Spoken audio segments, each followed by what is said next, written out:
జనరల్గా జాగృతి నుండి ఎప్పుడు రౌండ్ టేబుల్ కాన్ఫరెన్స్ పెట్టినా చివరిలో తీర్మానాలు చేసి ఆ తీర్మానాల ప్రతిని గవర్నర్ గారికి పంపుతాం, ముఖ్యమంత్రి గారికి పంపుతాం.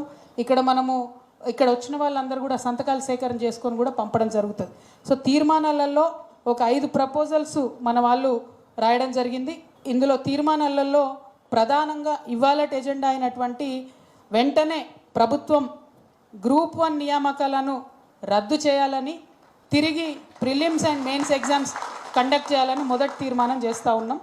అట్లానే ఏదైతే ఈ అన్యాయం జరిగినటువంటి గ్రూప్ 1కి సంబంధించి రిజల్ట్స్ ఉన్నాయో వాటి కోసం న్యాయస్థానాల్లో పోరాటాన్ని చివరికంటా కొనసాగిస్తామని రెండో తీర్మానం చేస్తూ ఉన్నాం.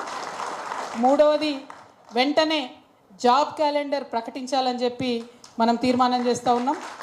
నాలుగవది 2 లక్షల ఉద్యోగాల సాధన కోసం పూర్తి స్థాయిలో రాష్ట్ర వ్యాప్తంగా కార్యక్రమాలు నిర్వహిస్తామని చెప్పి తీర్మానం చేస్తూ ఉన్నాం. నాలుగవది టీజీపీఎస్సీ ప్రక్షాళన జరగాలి తక్షణమే, దానికోసం ఒక కార్యాచరణ తీసుకుందాం. ఎందుకంటే గంగాధర్ సార్ ఏదైతే చెప్పినరో ఆఫీసర్లే బెదిరింపులకు దిగడం అనేది ఇది చాలా దారుణం. ఖచ్చితంగా టీజీపీఎస్సీ ప్రక్షాళన చేయాలని, ఇప్పుడు ఉన్నటువంటి చైర్మన్ అండ్ మెంబర్స్ని ప్రభుత్వం తొలగించాలని కూడా డిమాండ్ చేస్తూ ఉన్నాం.